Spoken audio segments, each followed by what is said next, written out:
Hi everyone, welcome back sa aking channel na GTR Math Tutorial.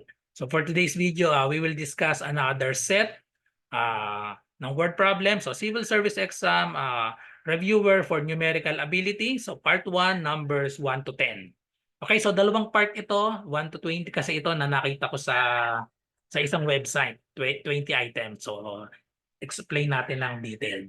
Okay, so number 1, ang mga questions nga pala ay makikita nyo sa description para try nyo munang sagutan yung 10 items, then i-comment nyo yung score nyo. Then tsaka nyo panoodin itong solution kung tama yung sagot nyo sa 10 items. Number 1, if Lynn can type a page in P minutes, what piece of the page can she do in 5 minutes? Okay, so simpleng proportion lang ito. Direct variation. So, paano nalaman natin na direct variation? Kasi Lynn can type a page. Ibig sabihin yan, one page in P minutes. So, direct variation kasi syempre kapag nag-type ka ng habang dumadami yung minutes, dadami din yung page na maitatype mo. So, what piece of the page can she do in 5 minutes? Okay, so lagay lang natin yung page, number of pages ito, pages, tsaka minutes. And then, gamitin na natin ang direct variation. So, a page, so we have 1. Gaano katagal yon? P minutes. Walang nakalagay na minutes, kundi variable lang nakalagay P. And then, what piece of the page? What piece of the page? Ito yon. So, lagyan natin ito ng variable. Let's say N. Yan yung isosolve natin. So, what piece of the page can she do in in 5 minutes? So, ito yung 5. So, isolve lang natin itong N. So, buuin lang natin ang ating proportion dito. So, ipapartner lang natin yung page sa kanyang minutes. So, pwedeng fraction form, 1 over P equals N over 5. Pwede rin namang sa ganitong form, 1 is to P equals N is to 5. So, parehas lang naman ang ibig sabihin yan. And then, solve lang natin yung N. So, cross multiply lang natin. So, we have P times N. So, we have Pn is equal to 1 times 5, that is 5. And then, solve for N, divide both sides by P. Therefore, the value of N is equal to 5 over P. The correct answer is letter A, 5 over P. Okay, so same answer kapag ito. So, product ng means equals product ng extremes. Okay? So, next number 2. So, we have work problem. If Sally can paint a house in 4 hours and John can paint the same house in 6 hours, how long will it take for both of them to paint the house together? So, kapag work problem, ang formula natin dito para sa nagtulong, dalawa yung nagtulong. Si Sally ay 4 hours at si Jan naman ay 6 hours. So, how long will it take for both of them to paint the house together? So, ang formula para dyan ay 1 over A plus 1 over B equals yung together. So, 1 over X na lang. Ang hinahanap natin ay itong X. And shortcut dito para sa together, meron tayong shortcut para sa work problem na dalawahan lang ang together ay equal sa product over sum. So, yan yung shortcut na nanggaling lang din yan dito sa formula na ito. Okay, so pag ginamit natin yan, ang magiging answer natin dyan, product over sum or same yan dito. So, dito na tayo sa shortcut. Product ay, kunin lang natin yung rate nila, 4 hours and 6 hours. So, we have 4 times 6.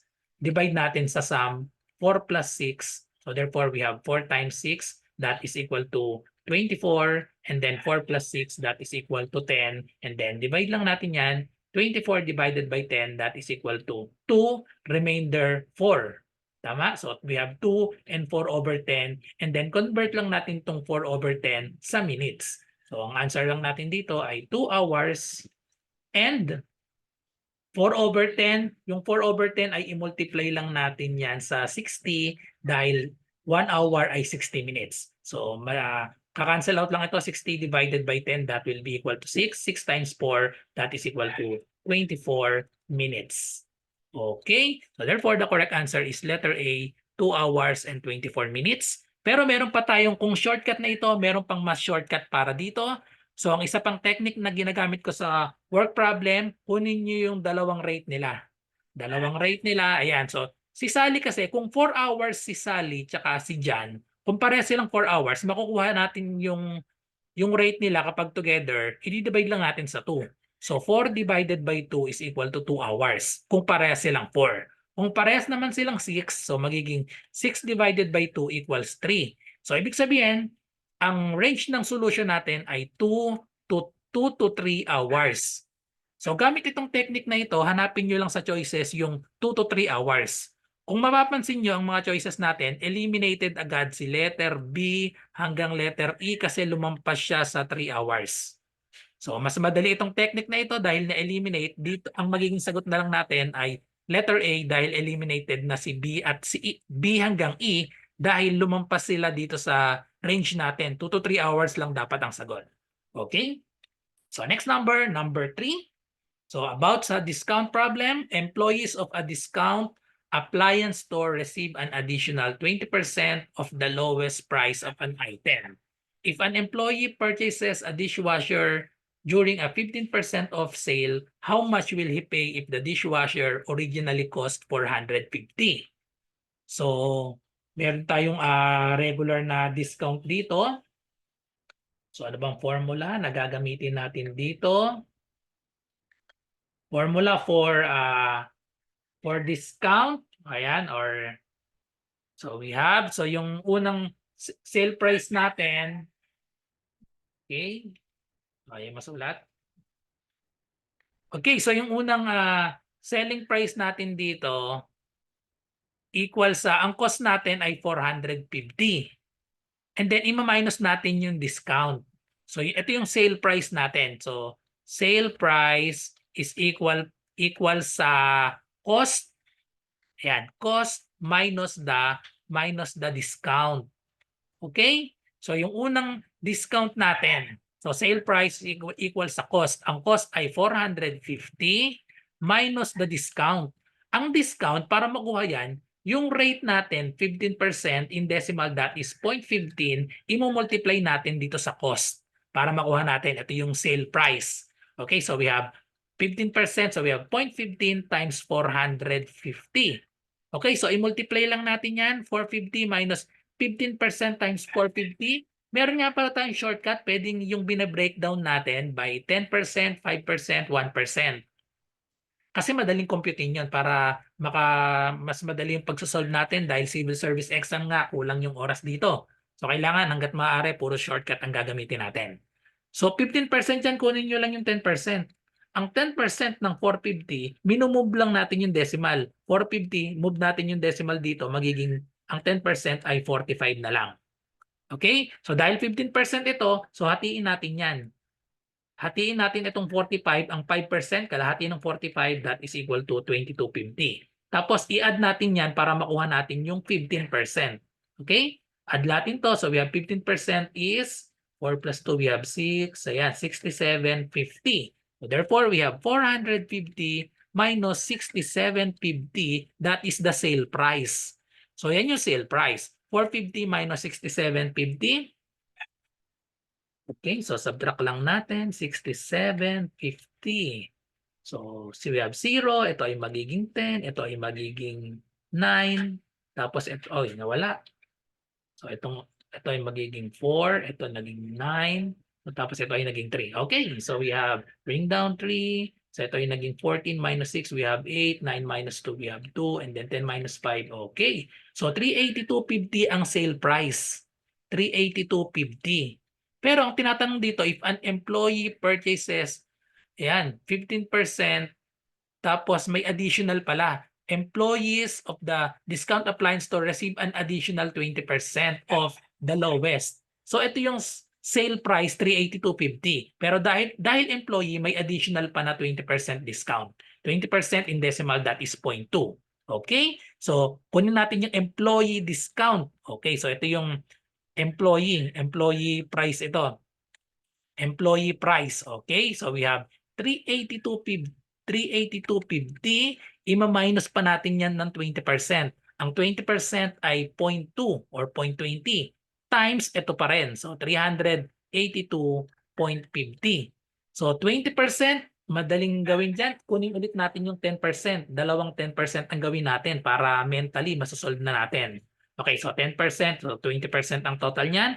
Ang 10% kasi minumove lang natin ng isa ito. Okay, so magiging 10% is 38.25. And then another 38.25, i-add lang natin yan. So we have 0.25 plus 0.25, that is 0.50. 38 plus 38, that is equal to 76. Okay, so 8 plus 8, 16, 3, 3, 1, 76, 50. Then, i-subtract na lang natin ito. We have 382.50 minus 76.50. So, therefore, 50 minus 50, that is 0. Magiging itong 12 minus 6, that is equal to 6. Carry 1, minus 1 dito, magiging 7 minus 7, that is 0. Bring down 3. Therefore, the correct answer is 306. Letter D. Okay, medyo mabilis ang pag-explain natin dahil 10 items po ito. And then, tinatry natin na puro mga shortcut yung gamitin natin para masanay sa shortcut dahil nga civil service exam, kulang ang oras dito. Okay, so next, number 4. The sale price of a car is 12,590, which is 20% of the original price. What is the original price? Okay, so ang hinahanap natin, what is the original price? And then the sales price of a car is 12,590, which is 20% of the original price. Okay, so sale price natin, so formula, sale price is equal sa original price minus the discount. Okay, so may 20% off the original. So ito yung discount natin. So gamit lang yung formula natin na yan. So we have the sale price of a car is 12,590. So palitan natin ito ng 12,590 equals original price. What is the original price? So let's say ito ay X minus the discount. Ang discount ay kung magkano yung percent na off natin. So this is 0.2. I-multiply lang natin dito sa X. Okay, so therefore the discount is 0.2 times the original price, 0.2x. Then combine lang natin ito. Meron itong invisible na 1. So we have 12,590 equals 1x minus 0.2x, that will be equal to 0.8x. And then divide natin both sides lang by 0.8 para makuha na natin itong value ng x natin. Okay, so divide lang natin manually yan. So may decimal tayo, so i-move lang natin ng isa yan. So therefore, add tayo na may decimal point dito, i-move lang din natin ang isa. So therefore, magiging siyang add tayo ng isang 0, magiging 125,900 divided by 8. Okay, so divide lang natin manually. So ito yung mga choices natin. Tingin kayo lagi sa choices para madali ang kayo mag-divide. So magiging 1 ito. 1 times 8, we have 8. Subtract. So magiging 45. 45 divided by 8, we have 4 o 5. So 5 times 8, we have 40. So dalawa na lang yung 5 dito. So ito na lang ang pwedeng maging answer natin. So tingin lang kayo lagi dito sa susunod na number lang. Huwag nyo nang tapusin ang pagdi-divide. So 152, 157. So stop na kayo doon. 45 minus 40, we have 5. Bring down 9. 59 minus 8, 59 divided by 8, that will be 7. 7 times 8, 56. So kagaya nga ng sabi ko, pwede na kayong mag-stop. Letter D ang magiging sagot natin dahil pag dinare-diretso nyo pa, masasayang na yung oras nyo, wala na namang ibang choices na 157 yung magiging sagot. So automatic letter D na yung magiging sagot natin dito. Huwag nyo na pong ipagpatuloy yan. Okay, so next number 5. Number 5, solve the following equation for A. 2A over 3 equals 8 plus 4A. Okay, so medyo madali ang problem na to. So solving lang, 2A over 3 is equal to 8 plus 4A. Kapag meron tayong denominator, ang ginagawa natin ay eliminate natin yung denominator by multiplying both sides sa denominator natin na 3. So multiply natin both sides by 3. So 2A over 3 multiply sa 3 equals 8 plus 4A multiply din natin sa 3. So syempre automatic kaya natin minultiply, maka-cancel na ito. So we have 2A na lang sa left side and then sa right side, okay, distribute lang natin. 3 times 8 we have 24. 3 times 4A, that will be equal to 12A. Then solve for A, pagsamahin natin ang A sa isang side, dali natin palagi doon sa bagay, kahit saan dalhin, parehas lang no? So para dalawang step lang. So ilipat natin, para isa lang ang ililipat, itong 12A na lang ang ilipat natin. So or Subtract 12a to both sides. Ayan. Subtract 12a to both sides para makancel out ito. 2a minus 12a, that will be negative 10a equals 24. And then divide both sides by negative 10. And then final answer, a is equal to 24 divided by 10. So negative yung magiging sagot dito. So 24 divided by 10, or 10 nga pala yung divisor natin. Kapag 10 ang divisor, minumove lang natin ang decimal point natin. 24 divided by 10, that is equal to 2.4. Yung decimal dito, i-move lang natin na isa. 2.4, letter A ang sagot natin. Okay, so next number, number 6. If Leah is 6 years older than Sue and John is 5 years older than Leah and the total of their ages is 41, then how old is Sue? So kapag ganitong word problem or age problem, tatluhan, mag-umpisa tayo dun sa hinahanap natin. How old is Sue? So si Sue ang ilelet natin na X. Okay? So let X be the age of, ang age ni Sue, ilet natin na X. Okay, so ang sabi dito, Leah is 6 years older. Leah is 6 years older than Sue. So si Leah, ang age ni Leah, older daw, 6 years older, so plus yon. So therefore, ang age ni Leah ay x plus 6. Okay? And next, si John naman. So ang expression ni John in terms of x, John is 5 years older than Leah. Ano bang age ni Leah? Age ni Leah is x plus 6. 5 years older. 5 years older daw si John. So x plus 6, mag-add pa tayo dito ng 5. So, i-simplify lang natin x plus 6 plus 5, that will be x plus 11. And then, form na natin ang equation. Ang total daw nila, total of their ages is 41. So, ang working equation natin, i-add lang natin yung age nung tatlo. We have x plus si Leah ay x plus 6. Nilagyan ko lang ng parenthesis para malinaw. Si Sue, si Leah, at si John ay x plus 11 equals daw sa 41 ang kanilang age. Then how old is Sue? Just solve for x lang tayo. So pag samasamahin natin itong tatlong x plus x plus x, that will be equal to 3x. 6 plus 11, that is equal to 17 equals 41. Solve for x, so subtract 17 to both sides. So we have 3x is equal to 11 minus 7, that is equal to 4. Magiging 3 ito. 3 minus 1, so we have 24. And then last step, divide both sides by 3. Therefore, the value of x is equal to 24 divided by 3 is 8. So ang age ni Sue ay 8, letter A. Next number, number 7. Alfred wants to invest $4,000 at 6% simple interest rate for 5 years. How much interest will he receive? So, formula ng interest ang hinahanap natin dito. So, how much interest? Ang gagamitin pala natin ay yan, interest. So, ang formula for interest ay equal sa principal times rate times time, PRT. Okay? So, ano mga given natin dito? Alfred wants to invest 4,000. 4,000, ito yung principal natin. 6%, ito yung rate natin. 6% in decimal, that is equal to 0.06. Okay?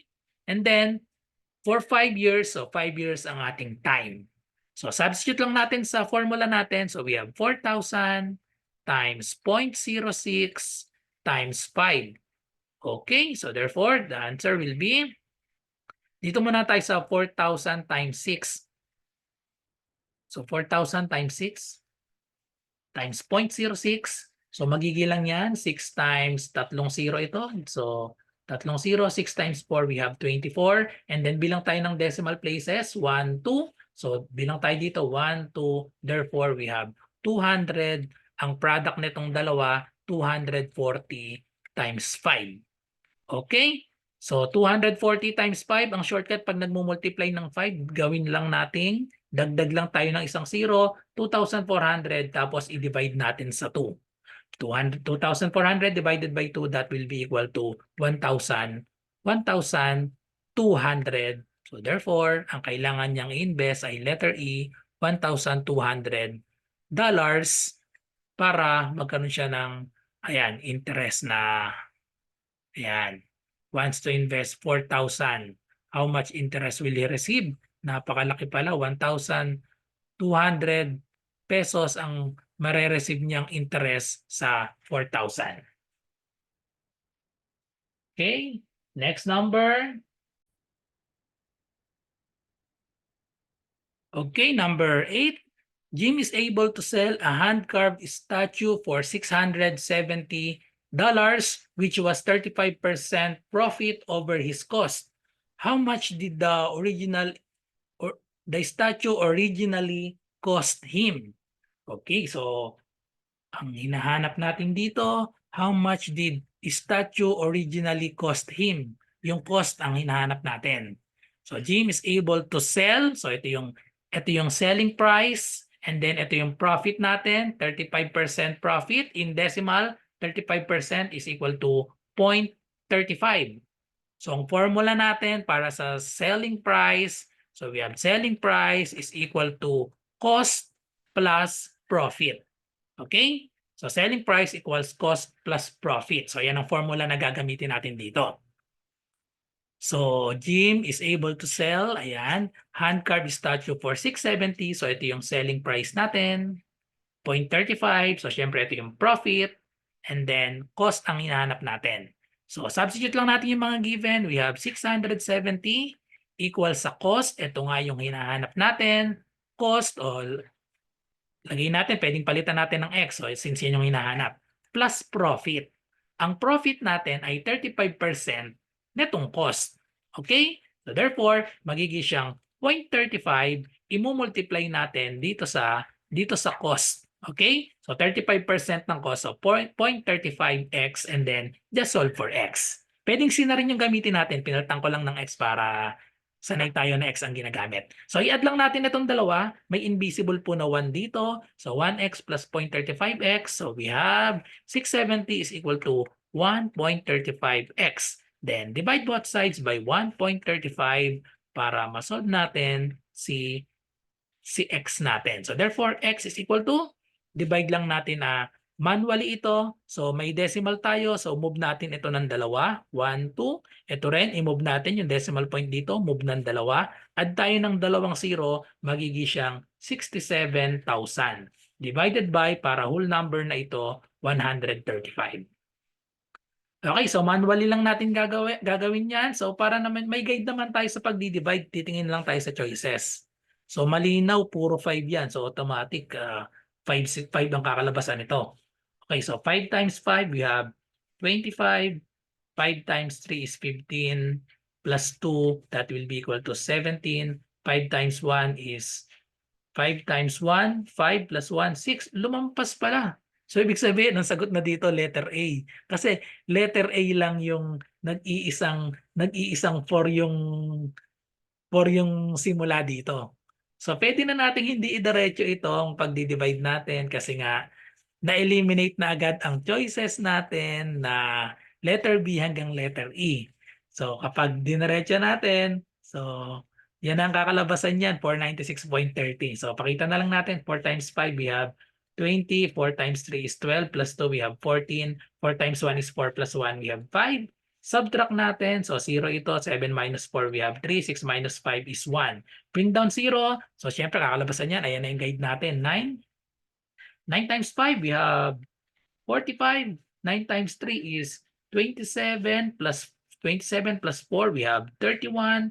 9 times 1 is 9 plus 3, we have, okay, and then subtract ulit natin, 0 minus 5, this will be 5, and then this will become 9 minus 1, 8, and then this will become 2.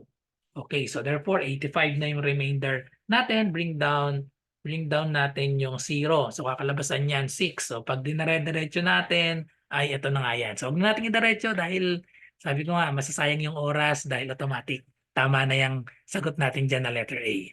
Okay, so next number 9.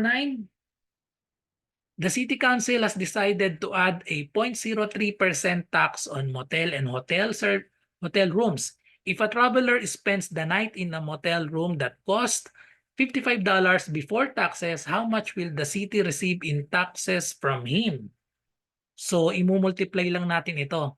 Tandaan, ang tax natin 0.3%, naka-percent pa ito. Tapos yung yung cost ay 55% or $55 before taxes. How much will the city receive in taxes from him? Imumultiply lang natin yan. So $55, i-multiply lang natin sa 0.3%.